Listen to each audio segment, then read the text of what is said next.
Gotta get my water. I forgot how thirsty going live makes me, and I need to remember to breathe because I just get so excited. For the best advice about moving to Mexico, subscribe to my channel and hit the bell to be notified when I upload new episodes every Monday and Thursday. From where are you doing this live video? I am in Querétaro. So if anyone is tuning into this live that is brand new here, brand new to the channel, doesn't know me, my name is Alex. I moved to Mexico from the US in 2017, and I live in a city in central Mexico called Querétaro. It is about 3 hours north of Mexico City. So I've lived here for more than 4 years now, and it is home. I live here with my now husband, Taylor. We got married in February in Puerto Escondido, Oaxaca. And I'm going to be answering questions tonight. What you want to know about moving to Mexico, about living in Mexico. We can chat residency. We can chat finding a place to live, whatever you want to talk about. Feel free to send your questions in the chat. If our questions aren't answered online, will you answer them later? I think what I'm going to do, Joe, is I am going to put, I think I'm going to cut this live stream down, or I'm going to try to cut this live stream down and do the most interesting parts of it for a video tomorrow. And on that video, go ahead and leave your comment as your question if I didn't get to it. And I really, really try to answer all the comments, especially within the first 24 hours on a new video. So if you ever have a question about moving to Mexico, living in Mexico, the best way to get that question answered, other than booking a clarity call or joining the Move to Mexico membership, is to try and ask it within the first 24 hours on a new video. But with the Mexico membership, I think this is a good time to mention that with the Move to Mexico membership, every single month I do an exclusive Q&A video for our members, and they send in their questions. We have a forum, or you can send in those questions via email, and whatever the questions are, I will do my research and answer those questions in detail. So if you're interested in learning more about the Move to Mexico membership, you can go to this link here. All right, so we've got a question here. With temporary residency, is there a time limit within which we have to do the menaje de casa? I have been told there's no time limit like the 6 months on the permanent. I was actually just talking to Yvonne from Host Relocation about this week, and what the menaje de casa is, if you are just getting started with your residency journey. Once you get your temporary residency for Mexico, you have a 6-month window to import your belongings free of taxes or anything like that. So this is a permission that you get from the consulate, and then you can use a moving company or what have you to move your personal belongings to Mexico. Now, when Yvonne and I were talking about this, she said that this is for somebody who's planning on moving a lot of stuff. For example, she had a client who moved hundreds and hundreds, maybe even thousands of vinyl records to Mexico. He had a collection, and he was also moving furniture, that kind of stuff. So if you're moving a lot of stuff, I'm not talking about like a few suitcases or an Instapot or anything like that. I'm talking a lot of stuff. Then you will need a menaje de casa. But she also said that, if you're somebody who's coming down to Mexico and like you're driving a car full of stuff, if you're driving a car full of your own personal belongings, it's good to have a list, kind of an inventory of those personal belongings, but you won't necessarily need a menaje de casa for that. But if you do plan on getting that special permission from the consulate, you will have 6 months to use it. All right. Joe asks, he's confused about citizenship and residency. So, what's the difference between the two? I'm glad you asked, Joe. This is actually a question that I get a lot. People want to know, how do I get my citizenship in Mexico? And for most people, that is not going to be a route, that's not going to be a worthwhile route for you to take. Um, Permanent residency will give you all the rights of a Mexican citizen minus being able to vote. So remember, after 4 years of temporary residency, which has lower financial requirements, after 4 years of temporary residency, you become eligible for permanent residency just by having lived in Mexico for those 4 years. So 4 years of temporary residency, then you become a permanent. If you meet those higher financial requirements, you can become a permanent resident right off the bat. And then permanent residency is for life. It never expires. You never have to renew it. And you have all of those rights minus being able to vote. Now, citizenship is a much more complicated pathway, especially if you don't have any familial ties to Mexico. But really, ask yourself why you want the citizenship in Mexico, because for most people, the permanent residency is that covers all your bases.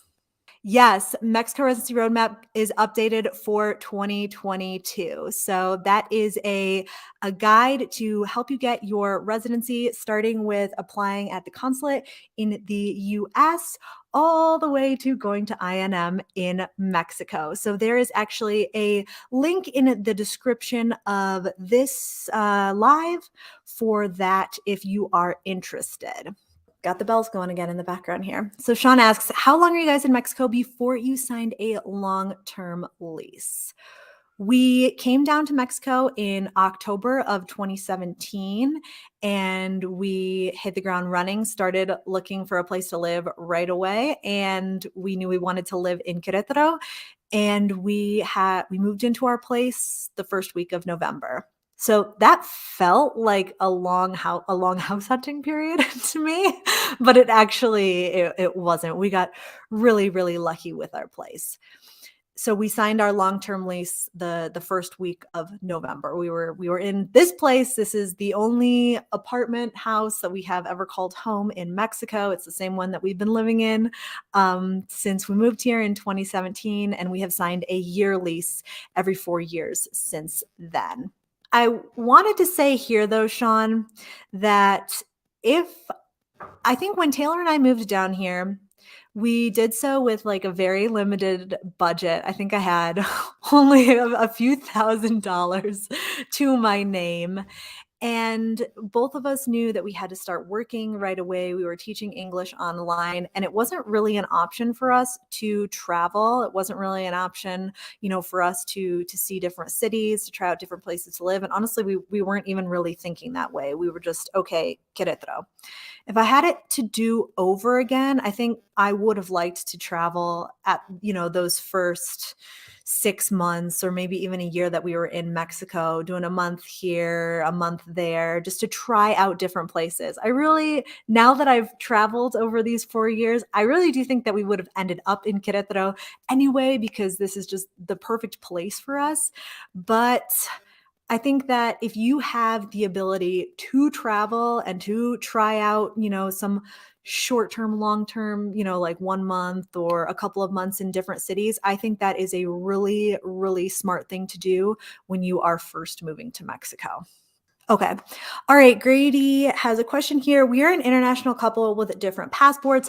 Both supposedly give us 180 days, but I know it's up in the air now. We are concerned we will get different allotments of days upon arrival. Yeah, that is definitely a concern, Grady. I completely understand that. I will say, and this is completely anecdotal, but it does seem, and people in the chat, share your experience if you traveled to Mexico recently on a tourist visa, on the just the tourist FMM. And I have heard, and again, this is just anecdotally, Grady, because we still have not heard any sort of official statement from INM about this.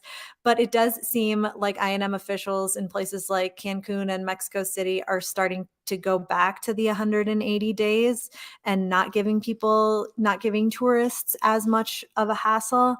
Um, but I think to give you and your partner the best possible chance to get as many days as possible is to have your return ticket, for similar days around the same time, and have your accommodation, at least for the first month, I would say, um, booked out, and to be able to show that.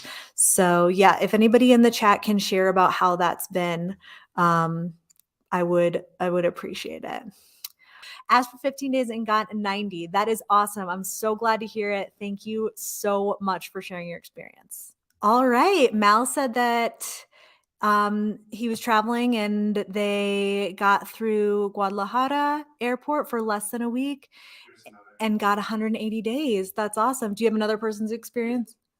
Oh, just flew to Mexico visa and was given 100 days on my 180 days. This is great news. Thank you so much, Hannah, for sharing your experience. Thank you, Mal. I really didn't think that I really didn't think that what immigration was doing was going to be sustainable, as far as, just the lines of like interrogating every single person and giving every single person different amounts of days. I didn't see how that was going to be sustainable. So I'm really glad to hear that that they're going back to the 180 days. That's very, very encouraging. Charlie B asks, does my 401k count as the financial requirement? Yes, it does. It can be investments, it can be savings, checking accounts, whatever. You just need like an official looking statement from those financial institutions to show to the consulate. And the consulate, the consulate, they can be funny. I remember I brought in